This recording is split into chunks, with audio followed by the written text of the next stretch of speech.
So hello and welcome back, guys, to another Improvement Season podcast. It is me, Pascal Steve, and on the other end, it is Steve Hull. It feels, Steve, as if we haven't talked on the Improvement Season podcast for indefinitely already. It does feel like a while. It's weird, right? So it's not just me. It's not been that long. It's just a couple of weeks, right? Yeah. I don't even know. Man, what did I see recently, or something like we're already a quarter through the year or something? Because I think that's about right.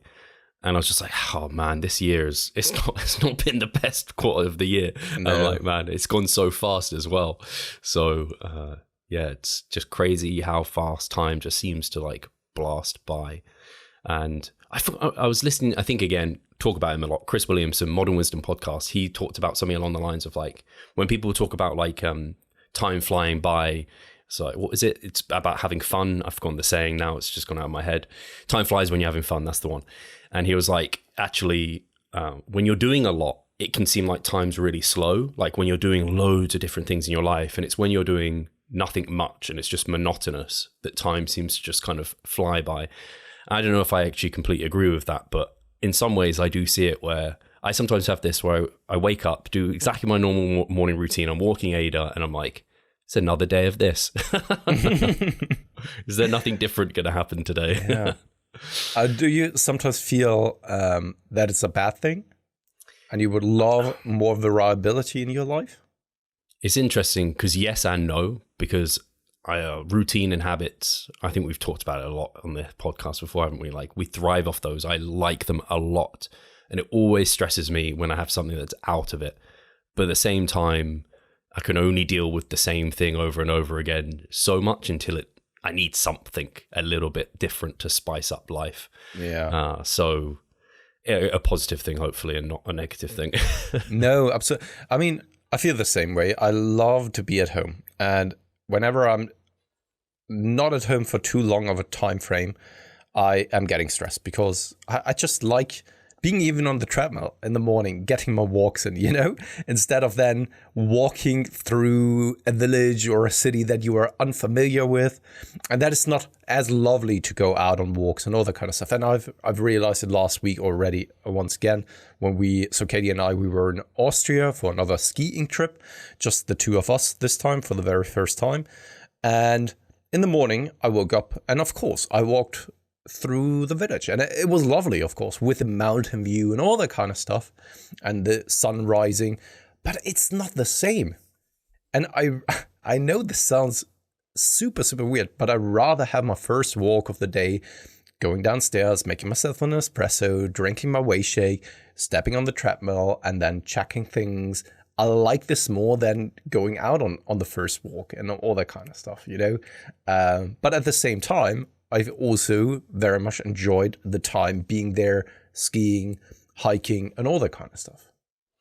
Yeah, it's funny. I think, do you find initially it's a bit uncomfortable and you prefer being at home, but once you get a bit settled in that new routine, in that new place, you start enjoying that? Do you find that happens to you at all? I've never been away for that long. Long enough. To recognize whether this is the case or not. Just because I'm getting a little bit nervous, if you want to call it this, I get that itch to go back to my usual routine. And I've never, since we've been doing kind of online coaching, I've never been away more than 1 week. So I can't really tell, to be honest.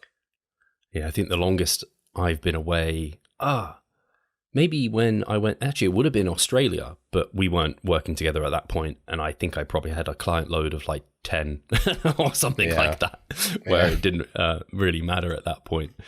Probably the longest I've been away when we've been like fully going is the cruise, where I was away for 10 days. But yeah, I much preferred being in my routine here versus there, and like the gym, because big parts of our life are like, again, if you don't have access to a good gym, and we really love training, it just diminishes your life satisfaction and quality of life. It's actually crazy. And I guess, it makes sense why so many competitive bodybuilders move to a specific location for a gym, because they spend such a large part of their day at the gym. And so the quality of life improvement is exponential, let alone all the benefits of being like present in a gym where they could pick up clients or whatever it is, 100%, absolutely. Right now, so simply because consistency and also training and loving being at the gym. Right now, it's a little bit of a love-hate relationship because every single session I'm going in there and I can't train the way that I would like to just because of the back issues. They are still persistent, and I'm still kind of in the midst of figuring out what it is. Now, people would say, go and see a specialist. I'm already on it, but in Germany, unless you're privately insured, it takes a long time before you're getting an appointment at the orthopedic. And I've already scheduled an appointment in January, I think. And I first got that appointment here in April, unfortunately. So this is then where I'm getting things checked. And right now, because last time I was already putting out some kind of assumptions of what it may be, but I start to think that it may also be correlated with lat tightness. Simply because whenever I'm, for example, getting kind of a proper stretch onto my lats, my low back is actually kind of stinging, giving me a little bit of a sharper pain, right? And this is not where I can twist and bend my spine just fine without any kind of issues. But once my lats are being stretched, I can really then feel it, especially when my left side is being stretched. The right side, not so much, but when the left side is being stretched, I can feel it in my low back on the left side. And maybe it is a combination of the things that I've already mentioned the last time with the erectors and also then the lats. But let's see what the doctor has to say. But because of this, I'm going to the gym. It is what I'm doing, but it's not fun at the moment, to be honest. That sucks. My immediate thought was that when I think of backs, I think of Stuart McGill, if you've heard of Stuart McGill. But I know some of his ideas, I believe, from people I've spoken to, are a little bit outdated. Okay. So like someone like Jacob Templar, who's been on the podcast, I don't know if you've thought about reaching out to him or speaking to him. He might be worth a shout. Obviously, I think we both have had consultations in the past with Quinn Hennock, who obviously we both really rate highly. But like you know, it's always best to see the person in person. Like you've seen Mike Chalice in person. It's always better to have that than try and do it over, I don't know, Zoom or whatever it's going to be. It's challenging for physio stuff. That sucks, though. I'm sorry to hear that training is not particularly enjoyable at the moment. What's enjoyable is arms and shoulders day. I never would have believed that this is... So the setup that I have right now is the push and quads and pull and hamstrings. Because of I'm not doing a lot of axial loading, I have lots more time for pushing and pulling movements then. Now with the pulling movements, I need to be a little bit more careful. But then on the arms and shoulders day, simply because you can rush through those sets because they don't reaccumulate a lot of fatigue when you're doing a set for something like bicep curls or lateral raises. You don't need a long rest time in between. And you can really ramp up the volume for arms and delts if you have a dedicated day for them. Because if you're then in the gym for you're planning and working out for 45 minutes or an hour, you can get a lot of work for those body parts done. And it's quite fun because you can go in there and it's really not mentally demanding to go in there and train arms and shoulders. Yeah, I bet. It is quite a new and different experience for me because I've never done it in the past. And comparing it to a tough leg workout, it's a night and day of a difference, Steve. I can totally see that. It makes sense. A lot of the time when you're coming to, depends how you set it up, but a lot of the time people are doing their delt isolations and arm isolations after all their heavy demanding work. So that necessarily makes those feel a little bit more taxing than they probably are. But when you come in and you do, I don't know, calves or delts, they're things I'm doing first within my workouts. Like you said, they're kind of an absolute breeze. It's only until you hit the hard stuff within the session, then everything after that feels harder. But you don't want to do so much before the hard stuff that now you're tired for the hardest, biggest bang per buck thing. But it sounds like you don't have to worry too much about that at the moment, especially if it's a fully shoulder and bicep or arm day. Sorry. Yeah, and you're going in there and the session is just done. And you're not fried at it. It feels like a rest day when in reality it isn't, because you've exhausted you can feel it in your arms that they are swollen, that you've exhausted the musculature, but it is so so non-taxing, systemically speaking, that you feel still relatively fresh when coming out. And that is a fairly cool experience to have, simply because I was running something like a pull-push leg split since years already, and each and every single session is tough in itself.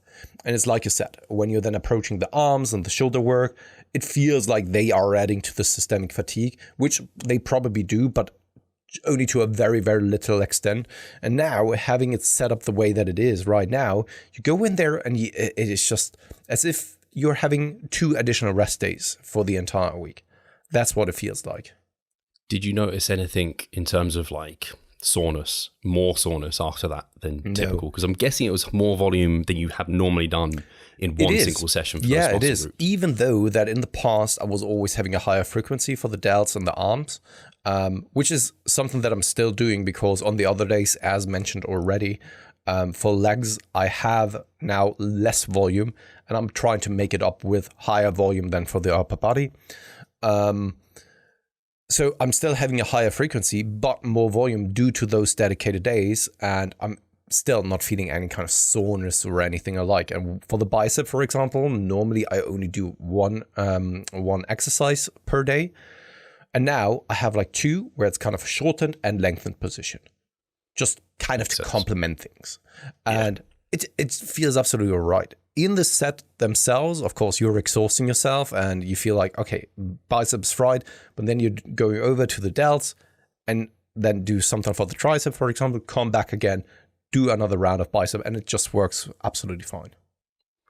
It's funny. I recently posted up because sometimes I record myself doing bicep curls because I'm like, hey, this is good for social media because they look good. I recorded myself doing some Bayesian curls, and I put up my story, and I must have got, I don't know, maybe 50 messages of people. It probably was 50 being like, what the fuck?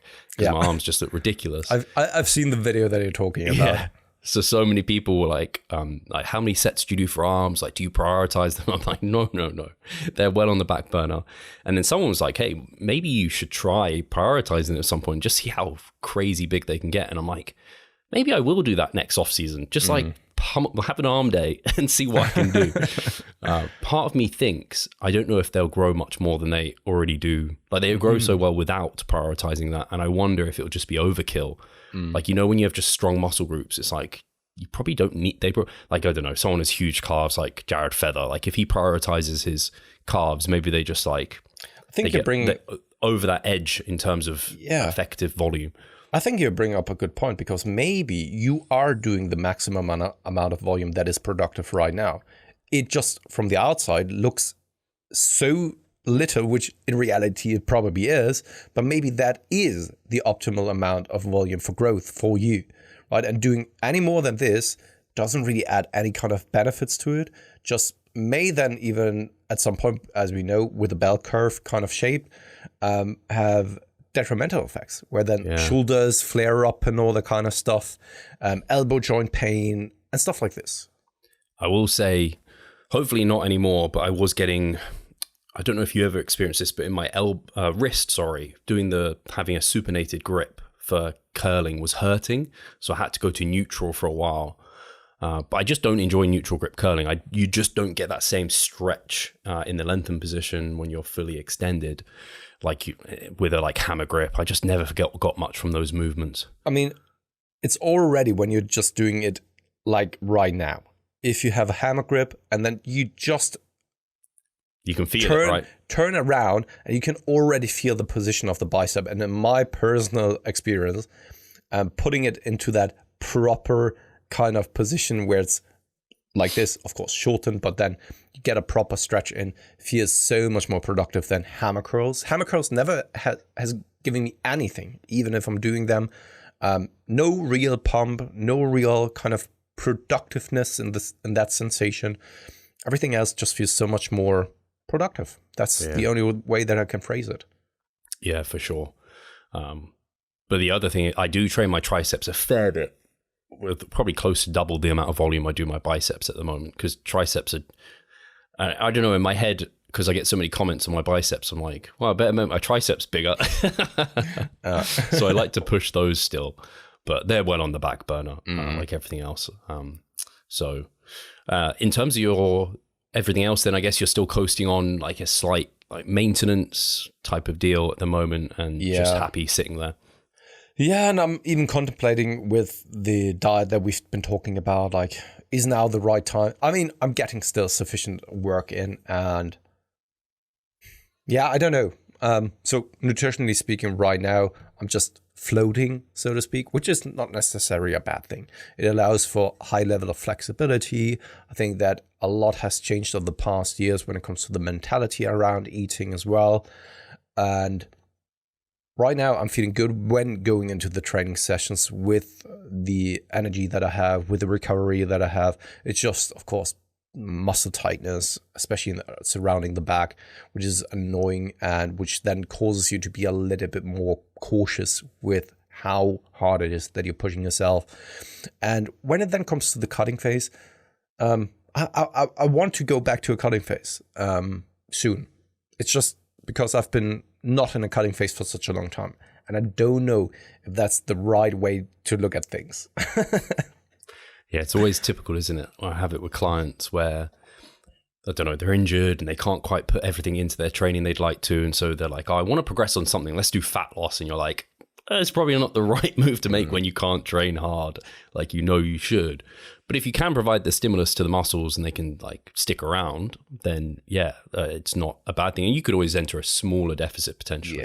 Yeah, and in the end, I can still provide a good stimulus. It's just that I'm avoiding certain exercises because I thought that it may have a negative impact on, especially like the low back.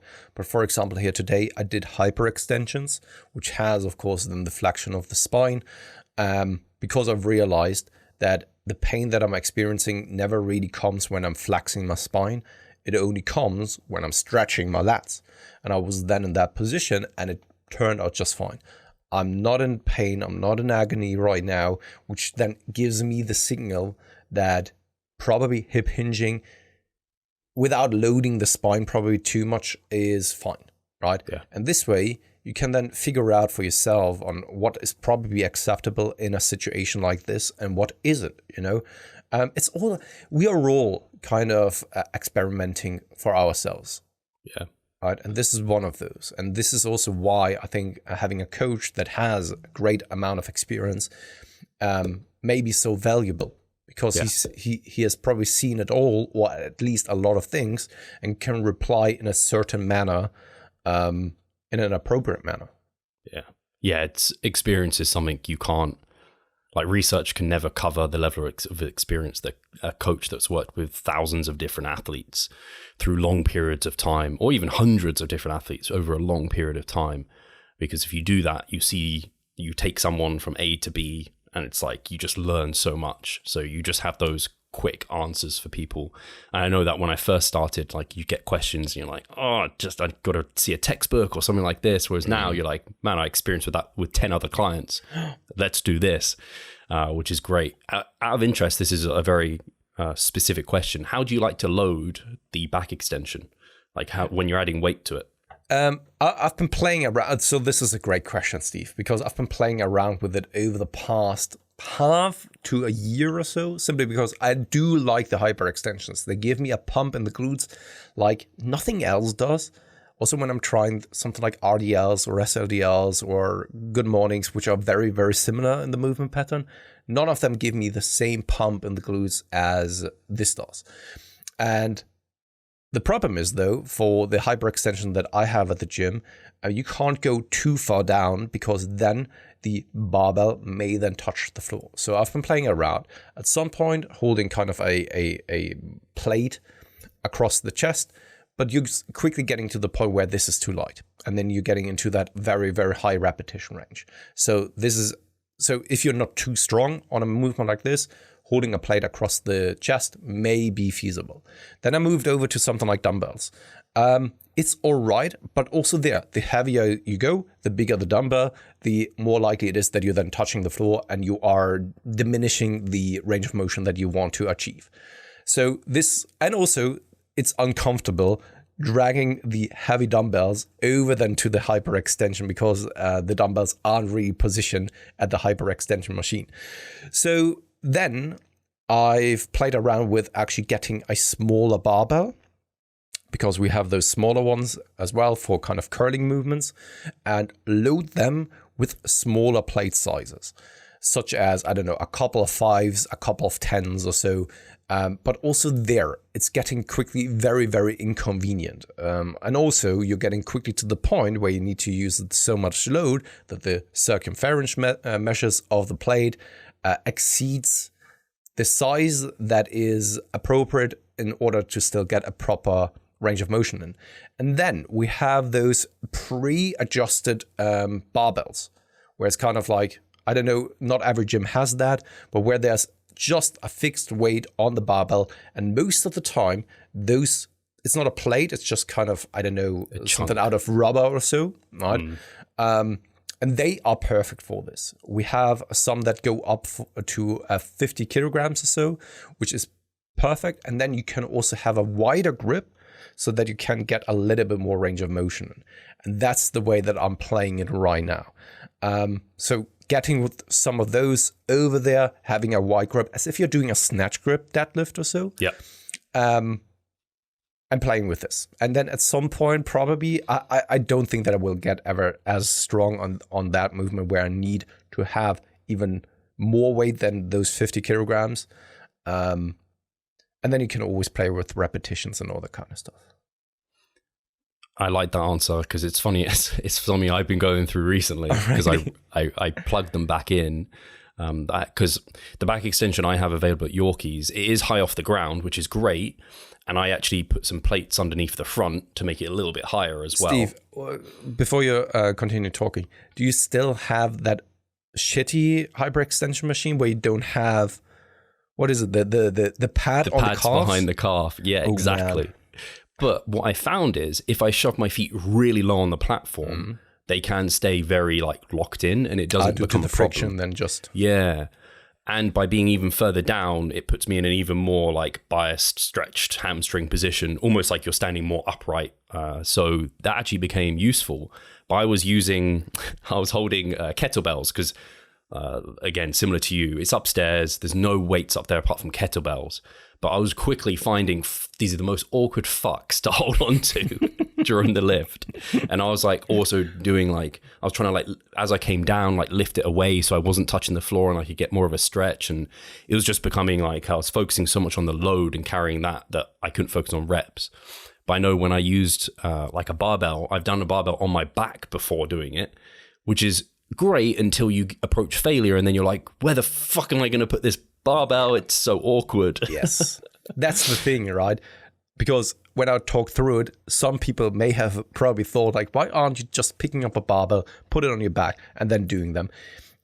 It's not as easy as it sounds, and it's quite inconvenient. Same goes for holding, because you can also, with weighted crunches, for example, so many people think that they are strong on weighted crunches, when in reality, they just position the weight inappropriately.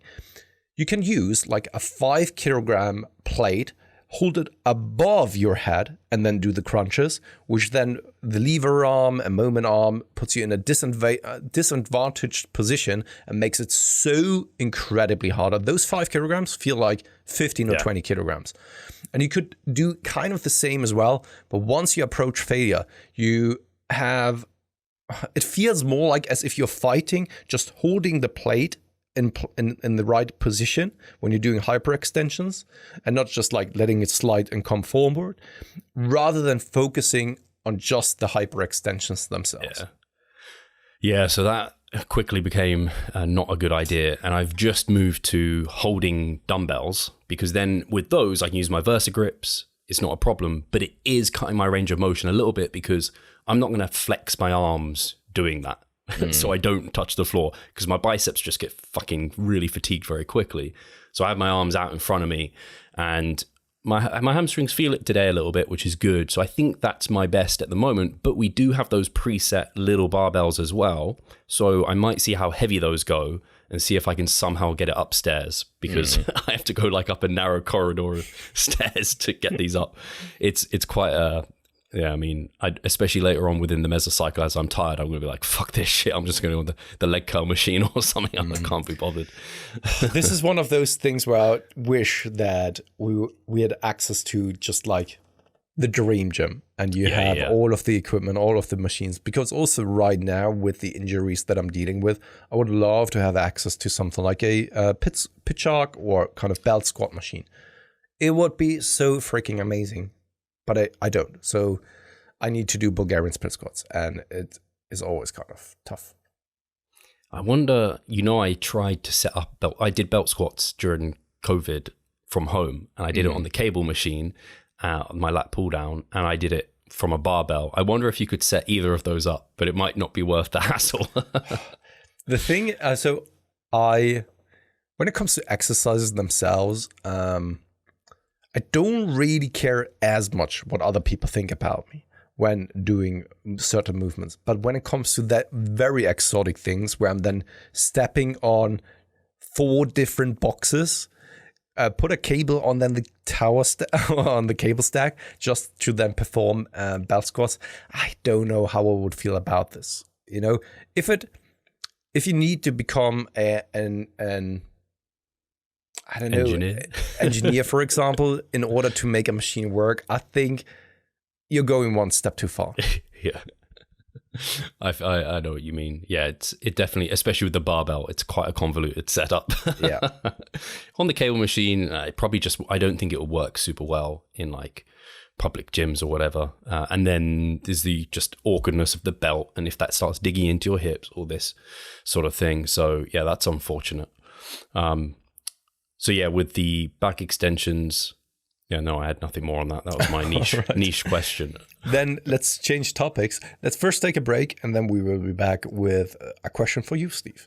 Do you not see the progress you would like? Are you sick of writing your own programs? Or perhaps you need some accountability in order to stick with a plan? Then it's time to start working with us. We at Revive Stronger offer a truly personalized coaching service. You'll get more than just an email with some macros or random cookie cutter program. With Revive Stronger, you will be the center of our attention. You will receive your own fully individualized training protocol alongside a customized nutritional strategy. We created the coaching around your needs, wants, personal preferences, and your own unique lifestyle. Every single week, we delve into your program in order to make appropriate adjustments so that we get the most out of your time and the best possible outcome. We help both female and male athletes to seriously change their body composition by adding more muscle mass and decreasing fat tissue. No matter if you're a competitive bodybuilder or just want to look better, if you need help with your progress and taking your physique to the next level, our coaching is for you. It's time to make a change. Sign up today and let's revive stronger. That is, of course, people want to know how the diet is probably going. We're sitting at right now. Are the glutes already coming in? Because in the past it was always from the side. Are they already visible from the front or rear rather? What was I going to say? So yeah, this is funny. I was thinking about it as I asked you about nutrition, because the other day I thought of you because I know you'd been taking... When you've been eating still 3,000 calories in a dieting phase, you've been thinking about me. I was thinking of you because I was like... Because you're essentially at this point, you're comfortable with the amount you're eating, you're maintaining, you feel good, you look good. And I was like, man, starting this diet, and I'm not like really hungry, but I'm a bit hungry. And I'm like, at first it was kind of a bit novel, quite enjoyable. And over the last few days, it's just picked up a bit more. And I'm like, man, being hungry ain't much fun actually, is it? Especially when you start getting a little bit of low energy levels. You notice like, hey, if your meal is delayed a little bit, you're getting a little bit more irritable. And I'm like, man, all these memories of prep and dieting start rolling back in. And I'm like, man, that'd be quite fun just to eat at like a food that I digested well, I felt good, I could train well in the gym, wasn't force feeding, and just hang out at this body weight or whatever where that landed me. Obviously, that's like I see the appeal more than ever now, especially because I've built a physique that I'm like, hey, it looks pretty decent. I could just roll at this. I think I probably find myself, and like you're wanting to cut. Like you'd eventually get a bit tired of just staying at this point where you're like, am I really progressing here? Or like, how are things going? And maybe the gym would indicate things where you're like, okay, now I need to make a change. So yeah, I'm the diet's picked up a little bit. So the initial change that Cliff made, I think I spoke to you about this, was like very minimal. And then he made another adjustment as it seemed like my life was getting a little bit less stressful and more determinable. And I'm on my low days are, it's still ridiculous. 3,300 calories. So still ridiculous. And then my refeed days, because I have 2 refeed days as well. And they go up to like 3,007 or 3,800 calories. I think I lost, so Cliff only takes weekly weigh-ins. And if I look at those, I think I lost a pound or so in the last week. Obviously, the week before that, I didn't really lose too much, but that was because the amount of edema my ankle had and like calf had, a surprising amount. It kind of hid the progress there. But yeah, so the diet is, like I was saying to Charlotte last night, I'm like, I'm truly finding myself hungry in times of the day. Like I know like fat loss is occurring now. So I think visibly changes are going to be, I don't know, not super rapid, but because I'm already quite lean, I think in a month's time, you'll look at me and you'll be like, oh, damn, like Steve, things have changed a lot. So I'm quite excited about that. I've already started practicing posing a little bit more. It's kind of already getting into like a slight mindset of like, hey, this is now competitor Steve, let's get real.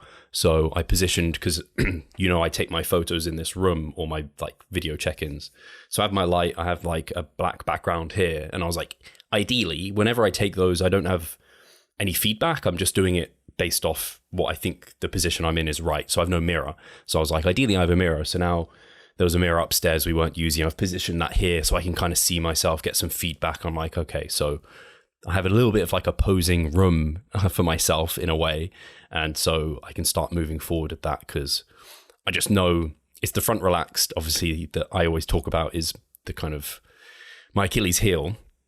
And I know as I get fatigued, it's when I let go of my rib cage a little bit, and then my ribs kind of flare out, and then I lose that taper, and it just looks like SpongeBob. It doesn't look good. So I'm like, I need to stay Patrick Star upside down. And that means I need to have such good like core control and also awareness, because sometimes I lose it and I don't know I've lost it. So it's kind of the same with quads. Sometimes you think you're on your quads, but they're actually turned off. And it's like if that mirror can give you that bit of feedback, and obviously I'll remove it at times that I don't need it. And actually it's not a big mirror, so it doesn't give me a lot of feedback anyway. But I feel like, I don't want to say like prep has started, but I already feel like I'm in that momentum and moving forward with it. I haven't got a very good day-to-day diet plan yet though, which I need to I want to get to like a samey way of eating so I don't have to think about the food as much. At the moment, I'm still like, I have some meals, like I have 2 meals that are the same. The rest are a little bit like a bit too varied. And do you feel excited right now, or has nothing really changed? And do you think that it will first come like later on? I think it will come a bit later on. I'm kind of excited and kind of nervous at the same time.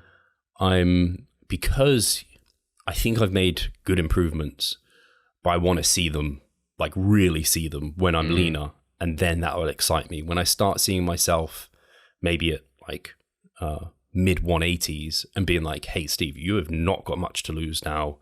Like you've got lines from like in places, you've got striations in places, maybe then I think I'll be excited. At the moment, I'm still like, have I definitely improved? Have I improved enough? Is that front relax? If I see the front relax and it's looking good to me, that's when I get excited. So when Mike Chalice came over a few months ago now, and he posed me and he showed me the video, I was like, that's the best I've ever seen my front relaxed. He kind of got me excited. And then I was like, oh, like I could be like onto something here.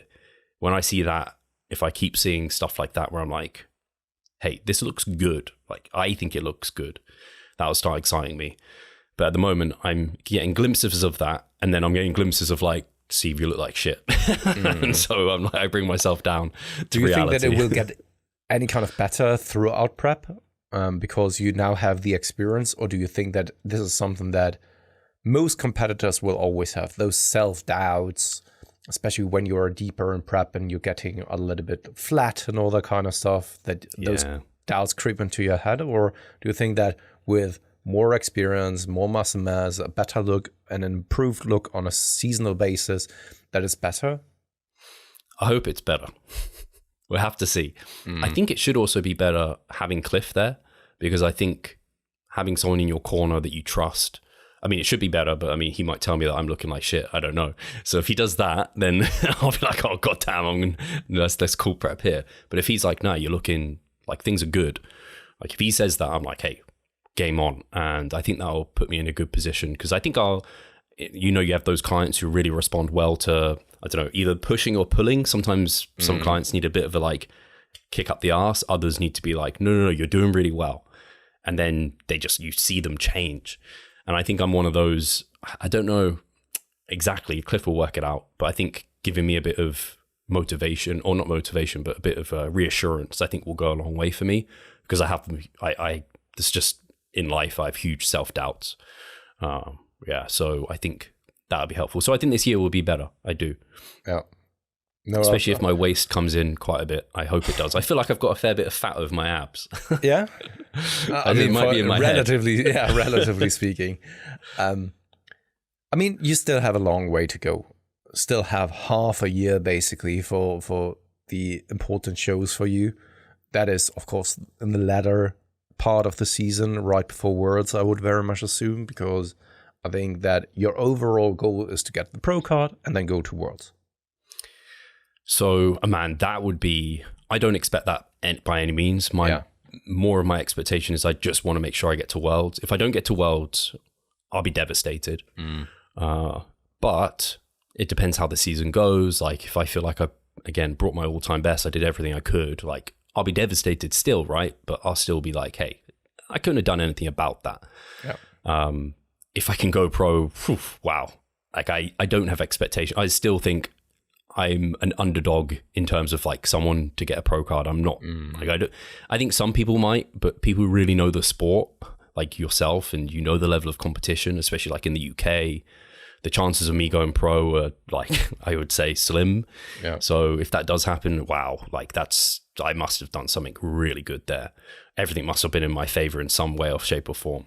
But yeah, you're right. I'll have the WNBF UK and the UK to FBA, which is, there's no qualifiers now. So they're within 2 weeks of each other. And the UK to FBA is arguably even maybe harder to go pro in. I can't remember the exact route to go pro in that, but it's equally as challenging, if not just as challenging, or more challenging.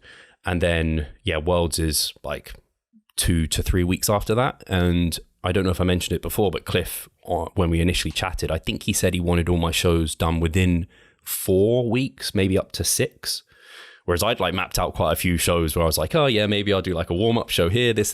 And actually I like that he has just been like, no, bring your all-time best for like a handful of shows. And I mean, that's 2 at least, 3 at most.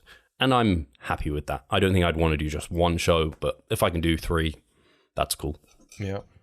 And do you know of other people that are going to compete this year that may be tough competition for you?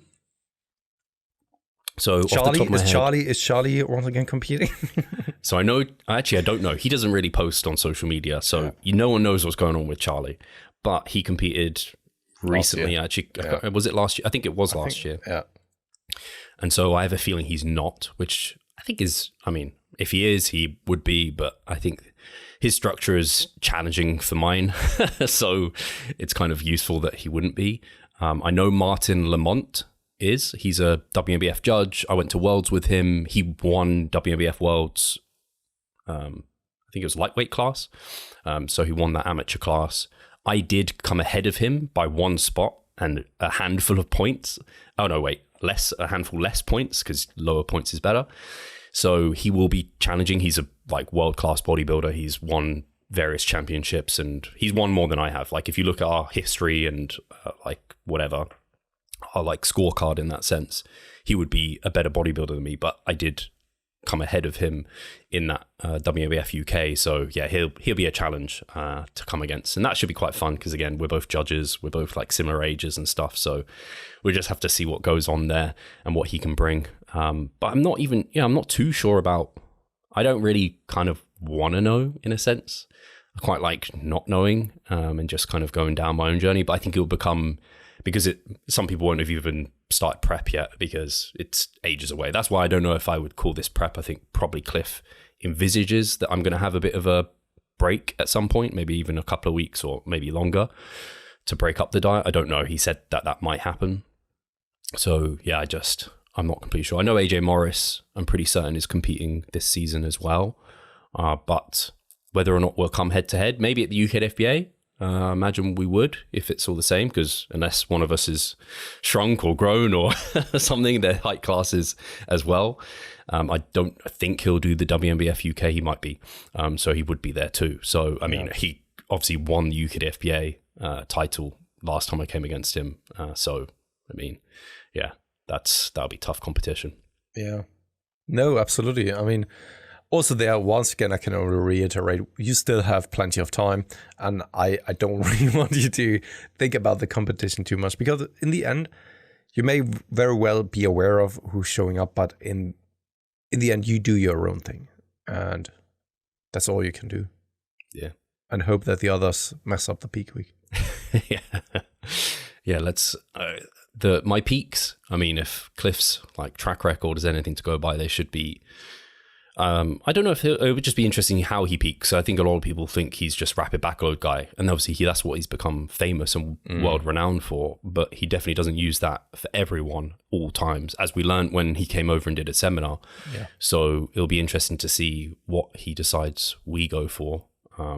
So yeah, I'm just excited to bring a new level of muscularity and condition, and hopefully, and I think definitely, improve posing, because that's very much in my hands, and I think the experience that I've earned and gained through judging is going to really pay off. Oh yeah. And obviously Mike Chalice is hugely into his posing, and he's relatively local to me, so I want to go visit him, and obviously he's within the business and stuff, so it's kind of, and a friend and a client, so it makes sense to go see him and get some regular kind of tuition and really get him to get me in a good position, because he loves the posing side, and I think that's going to be useful for me. Yeah. No, sounds like a very, very exciting time moving forward here over the summertime. I mean, I always do think that cutting over the summertime is probably much, much better than gaining over the summertime. It's getting a bit cooler as well, which is quite nice. That's true, right? I mean, yesterday cooler, was... hotter, sorry, I meant that. Yeah, so yesterday was 20 degrees here, which is perfect. And I actually picked up my motorbike for the first time in like ages again. And yeah, the season may start, in my opinion. When it can start not having to wear a jacket and then start wearing shorts and t-shirt, that'd be nice. Yeah, but to be honest, when it comes to the winter time, as I already alluded to earlier, I do like to be in on winter holiday, but this is something that you can always travel to. I'm not the biggest fan to actually then have winter where I'm living. Yeah, I like the best. I think we're both on the same page here. When it's not windy, blue skies, it's crisp. Like, it's not cold, but it's just like really comfortable. Yeah. That's what we had on Wednesday when we were actually decided to go out on a hike. It was so lovely, man. I am just a nature guy when it comes to activity, going out and just doing stuff. Because on Wednesday, it was quite windy on the mountains themselves. That's why we decided. So we actually drove up to the mountains, and it was just too windy. I was blown. So once I was going down the pitch and I was just blown over by the wind because it was so windy. And I was just too scared because of this. I haven't been skiing for that long. And we were always driving down the red slopes. And with the wind on nearly 2,000 meters, it was just like, it was a little bit scary overall, because you couldn't. So whenever you drove into the wind, you stopped. And once you turned, you accelerated big time because the wind was just blowing you into that direction. Wasn't fun. So we decided to actually go down again and then take a hiking tour. And it was so lovely. It was around kind of 17 to 20 degrees. In the shadows, it was a little bit cooler. Blue sky, hiking tour. It was amazing. That sounds lovely, to be honest. I more and more want to get reacquainted with nature and move away from London. This is something me and Charlotte have been talking about more seriously recently, where we want to move out. We can't go too far because she needs to be in the office like 4 days a week or something, but maybe somewhere commutable that's not too much further out than where we are now. And I just love to be more like by a proper park, by like a lake, some sort of nature. Especially with the dog at home, right? Exactly. It's actually funny. I listen to the radio. There's some sleep researchers or sleep experts campaigning in the UK now for more trees to be planted along like roadways because of the impact of nature on quality of sleep. I can't remember the specifics they talked about, but it's to the point where they're like, if there's trees outside and you can see some nature during the day, people sleep better. And I'm like, is that causation or correlation? Or is it the correlation because trees and nature, when people see those more, they're less stressed? Or is it actually like you see a tree and you sleep better? Like, you know what I mean? Yeah. So this is one of those things where even if that turns out to be pseudoscience, I still applaud it and I still kind of encourage it to go through, simply because I think that there's probably no downside, especially in urban environments, to make it a little bit greener. It cools down cities as well. It, of course, has a positive impact on the climate as well. And I love the thought of making cities just in general greener. And I don't know, on the rooftop, there's a garden on each and every single building, you know, something like this, where when you're flying over it on a plane, it just looks like a huge park or something like this. That would be, this is my dream of kind of the future. Yeah, that would be nice. Thankfully, where I'm at, we have quite a lot of trees along the streets and stuff. It's quite a nice, as urban areas goes, it's not so bad. But yeah, I'd love to get to a little bit more nature. So yeah, when you came back, you were away Wednesday through, like you were a week away? No. We left on Sunday evening, stayed overnight in the middle of the trip, simply because it was kind of an 8-hour trip. We drove down to Bayreuth, which is a very, very lovely old city in Germany, stayed there overnight, drove then the last bits into Austria, and then actually changed, went up to the mountains, and we stayed there for only 4 days, basically. So effectively from Monday to then Thursday, and then on Thursday we left again for then Bayreuth, simply because of the weather, because it was quite windy on the mountain. Then we decided to not go up to the mountain on that Thursday. We then decided to drive back a little bit earlier so that we can have a stroll around Bayreuth, because once again, it's supposed to actually be quite lovely, and it turned out to be actually quite a lovely city. Nice. And that's what we did. And then on Friday, we were basically officially back again. I guess you just worked over the Easter weekend, was just like a normal weekend. Yeah. Nice. The only, obviously, maybe this is the slight news segment. I was trying to think of what's been happening in the fitness industry lately. I even asked ChatGPT, and all it gave me was the Arnold Sports Festival that happened. Because isn't ChatGPT... Well, really, is it already kind of now earlier? Because in the past, it was only taking data from 2 years ago. Did they update that? Must be, yeah. Oh. Seems like it has been. So the only other newsworthy thing I can think of, and I don't know how much of it you will have seen. I don't know if you'll be able to, you probably can't guess what I'm going to say, can you? Let's see if you can guess. No. Don't know. So the only thing I've seen is there was a hit piece on Andrew Huberman, if you saw that. I've seen that. Yes, I've seen it. I think Andy Morgan shared that, and I had a look over things, and it was very, very interesting. And of course, it confirmed my biases. So that's why it was compelling to me. And I'm very well aware of that. Yeah. So that's the only thing I've seen. And the other thing actually related to Andrew Huberman, of course, Menno shared the article about the whole, hey, you don't have to wait 90 minutes to have your caffeine because it isn't going to destroy your sleep-wake cycle and all the various mechanisms that are involved with that. And that was very Andrew Huberman pushed. So it's like, hey, don't have caffeine within the first 90 minutes of waking for X, Y, and Z reason based off mechanistic rationale. And there's actually research now that has looked at it and been like, no, this isn't true. And actually, it's a misunderstanding of the mechanisms of the sleep-wake cycle. You can have caffeine earlier within the day. Okay. So I think he got hit by that, and he's been hit obviously by the hit piece, which it sounds like he hasn't. I follow him anyway, and so I've just been looking at the comments, and everyone's just like, "Are you going to talk about this? Like, he's just ignoring all the comments that's surrounding it. So I don't know if he's just waiting. I think he's probably been told by some people in his corner, wait it out, continue doing your thing, ignore it.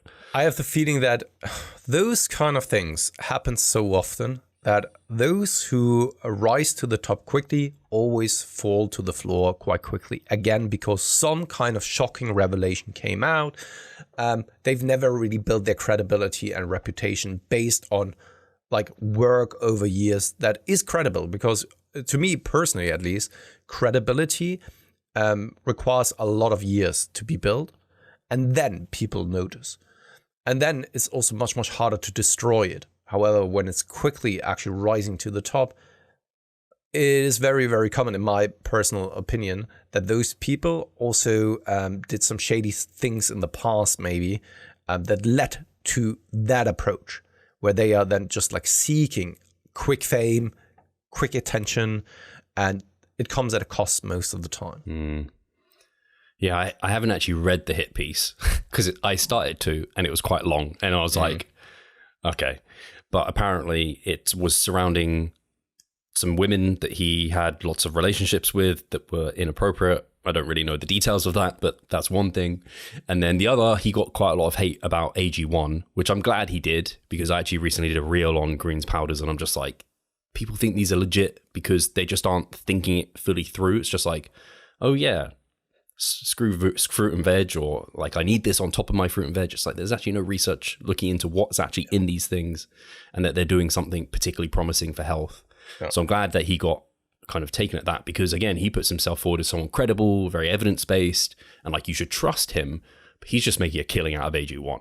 Like that's why. Yeah. Like he can't put his foot down and be like, no, look at all of this X, Y, and Z research and this is why you should be taking it. He can't do that. The thing is, so though, I'm glad he got hit for that. As we've discussed in the past already, sometimes for those individuals, it's absolutely worth the trade-off of like, when they rise to the top very quickly and make a lot of cash, right?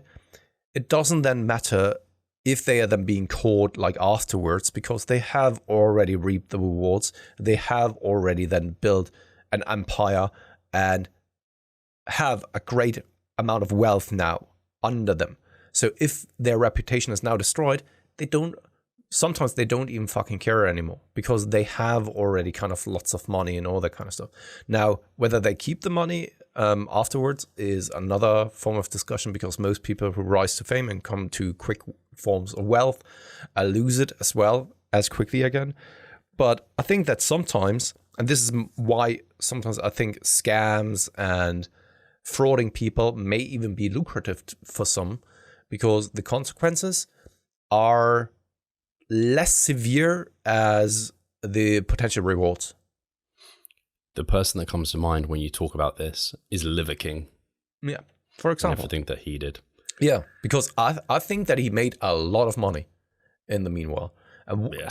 Could he have done and received that amount of wealth with other measures that is more credible? Probably not. And now his reputation is destroyed. But does he really care? Because he's sitting on a pile of cash afterwards anyway.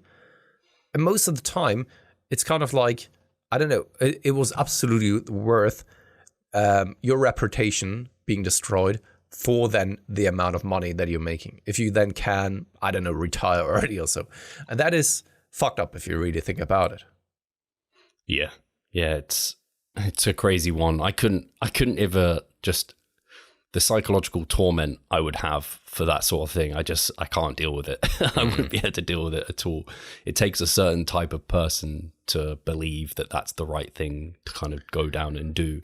As an example, I was just going to say, we actually got reached out by AG1 to sponsor our podcast, and we turned it down because we were like, why would we like promote a greens powder? It doesn't make sense. In general, this is something I think is worth talking about, and not to sound, oh, we are morally so superior or so, but we said to ourselves that we are probably not going to do any kind of supplement or sports nutrition kind of sponsorships on our podcast, unless we can really stand behind it and say like, this is something that we would ourselves use as well. But most of the time, those sponsorships, such as AG1, they are making such broad and bold claims that you can't really, in my personal opinion, stand behind it and say it with a proud chest and promote it and sell it to other people. Yeah, our audience is just way too smart for that sort of shit as well. And that's also why when I was having that cooperation with Prozis, the supplement company, it was being ended quite quickly again, simply because I was not the typical supplement ambassador over on Instagram, because I was always saying like, hey, buy this if you want to, but don't expect anything. You don't need that shit, to be honest, right? And of course, that's not what they want. Yeah, I the only way sponsorships with supplements have ever worked for me is if they allow me. Like, I would never. Again, it's just like I wouldn't sell my soul for some extra cash. It's just not worth it to me. Like, I'll buy my own supplements. It's just like fine. It's cool to have it there, but if I was ever demanded to do something that I felt like was out of my moral compass, or even just like, I wouldn't lie. Like, I can't lie. I'm not good at it. And it's very obvious when I'm lying. Sometimes I seem like I'm lying and I'm not, even because I'm just so uncomfortable that someone thinks I'm lying. Like, I'll start laughing and looking uncomfortable. Charlotte's like, I don't understand if you're lying or not in this moment because you just seem so uncomfortable. I'm just like, the thought of you thinking I'm lying is making me like laugh about it. Anyway, but no, I'm completely with you. It doesn't make sense. But the thing is, I guess someone would say there's always a price, right? And it's probably similar for these guys, where they maybe felt similar to that until they got offered a ridiculous deal. Yeah. And then it's like, maybe I can't turn that down. Maybe I can let that one slide. And then maybe they just let it go too far. And I think it's then very easy to spin your own narrative and justifying why it is then all right. And also then spinning the narrative in your own head that you are going to do things differently than other people are going to do it. Right? And I think that this then justifies selling it to your audience, because you're not that snake oil salesman, right? You aren't. And I think it has a lot to do with justification and also making you yourself believe what it is that you are actually thinking is really the truth. I've already got one. I'm like, these green powders, they're not harmful. Maybe they could be beneficial for some people. And if people have the money, they can get something and also support me. And that allows me to continue doing podcasts, and they're really educational. So people are benefiting overall, right? You could quite easily do something like that. Yeah. So yeah, anyway, that was the news of the week or couple of weeks. That's the only thing I can really think of. Otherwise, people can enjoy their coffee. I think I don't even know when I have my first bit of caffeine. I think it actually is even after 90 minutes of waking by accident. I'm waking up and having my first espresso. That's the first You're thing. like, fuck you, Huberman, every day. Okay, to be fair though, the first thing that I'm now going to do whenever I'm waking up, I know what it is. Electrolytes and lemon water. Exactly. That's exactly what I wanted to say. No, is opening the door for the neighbor's cat to let in and then give him something to eat. Oh, that's become a routine, has it? Yeah. He's always, so whenever I'm coming down and it's already, or it's kind of 4 or 5-ish in the morning, he's sitting right in front of the door and just staring through the window and opening up and then giving him something to eat. Because he's probably spending the entire night outside. And he's right now lying here. Oh, is he? He's spending your cat now. Yeah, to be honest, it is. It's wild. It's really wild. But I've also heard that cats, they decide and they pick their home themselves. And also some cats who are mostly kind of, I don't know what it's called on English, but who are living kind of mostly outside and running around outside, they sometimes even tend to have several homes, not just one. So it could be that there's someone else he's having an affair with as well, besides us, and we are already the affair. So, yeah. I have a very quick random story about a cat. So me and Charlotte went out for dinner, and this cat was outside, and it just followed us all the way down the road. And as we were going down the road, there was a frog on the pavement, and Charlotte's vegan and cares about animals and everything. She's like, this frog's going to get like something's going to go wrong. We're like Googling, where should we put it? So I picked up this frog, which felt so weird in my hands, chucked it onto this like front lawn so it could at least get into some grass and hide. And then the cat that was following us noticed it moving around in the grass, and we're like, fuck, have we just set up this frog murder? Yes. I don't know. And then as we were walking back from dinner, the same cat found us walking home and followed us all the way home until it heard Ada barking. And then it was like, fuck this shit. I'm not coming near your house.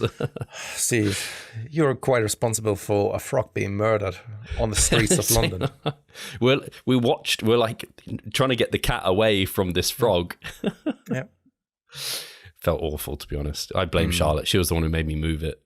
Mate, here, last bit on animals as well, because there was a shop underneath our hotel, and it was so cute because they had the exact same thing with a cat as well, but it was a very old cat already, and was more looking like a ball because it was just like round and small, and it was such a cute cat, and it was living in that store as well. Because it doesn't really have a proper home anymore, and what they did is actually giving them a place to stay throughout the day, and once the store is closed, they've built actually a tiny house out of boxes for the cat right outside the door of the store, and the cat always then spends the night in that little box, in that little house that has been built, and then throughout the day it then spends the day inside of the store. It was cute. It was very, very cute. I love animals. Animals are great. Like pets. Like, honestly, it's just, the thing is, they are just animals. They are living off their instincts, and there is no moral compass. There's no right or wrong. They just do and live, you know? And this is what I love so much about this. Because they don't judge you, right? Yeah. Maybe they do, and you simply don't know. Cats that could very well do. be. I mean, cats get a bad rap. Like, I never really thought that cats are very much more so the ones who need also emotional, what is it, kind of... support? No. Connection? Comfort, and also need that, also snuggling and all that kind of stuff. I always thought as well, cats are just assholes that want to do their own thing. As long as you feed them, that's perfectly fine, but don't expect anything in return. But it turns out, because I wanted to actually learn more about cats because of the neighbor cats, on signals, signs to look for, what to really be aware of and all that kind of stuff. And this is something that I figured out. And I always were under the impression that cats are just like those narcissistic assholes that just want to do their own thing, and as long as you can give them something, that's fine, but don't expect anything once again in return. But that's far from the truth of cats. Yeah, exactly. I would have a cat. I've said this to Charlotte. We'd get a pet cat if Ada would have it, but she would more than likely try and kill that cat. That's her nature. Also, I was so convinced that I'm always kind of a dog person, and cats not so much, right? But now experiencing this, I made a 180. I would still say that I'm a dog person because dogs have just something special about them, in my personal opinion. But at the same time, I'm quite convinced now I could easily own a cat as well, like my own cat, and not just a neighbor cat. Because also they're very, very lovely, and the being so close to that living thing and snuggling, it's just something different. And I don't know whether people who don't really have any kind of animals can relate to that, but those people who have animals, I know that you're listening right now and you're just like, yeah, I totally understand. Yeah, I totally didn't understand until we got Ada, and then having spent more time with a few cats like along our street and stuff, I'm just like, and you see them on Instagram reels, you're just like, oh, cats are quite like cool, like I quite like a cat. So I totally get it. And actually this is a good end of the podcast. Comment below or tag us in your social media feed story. Are you a dog or cat person, or neither or both? Let us know. Just comment the word. Do you still remember that TV show Cat Dog? I think it was from Nickelodeon. Yeah. It's fucked up if you really think about it. Yeah, it's totally weird. I used to watch it now and then. I don't know if I actually enjoyed it. I was like, this is, I can't why am I recall watching either. this? I can't recall either. It was just, I know that it was there and I watched it a couple of times, but I can't recall one episode at all. It was a bit like Pinky and the Brain, like where the brain's the intelligent one, the cat's the intelligent one, and then the dog's just a dumbass, like exactly Pinky. Anyway, is the memification of them. Thank you very much for listening. I guess I'll speak to you soon. Cheers guys.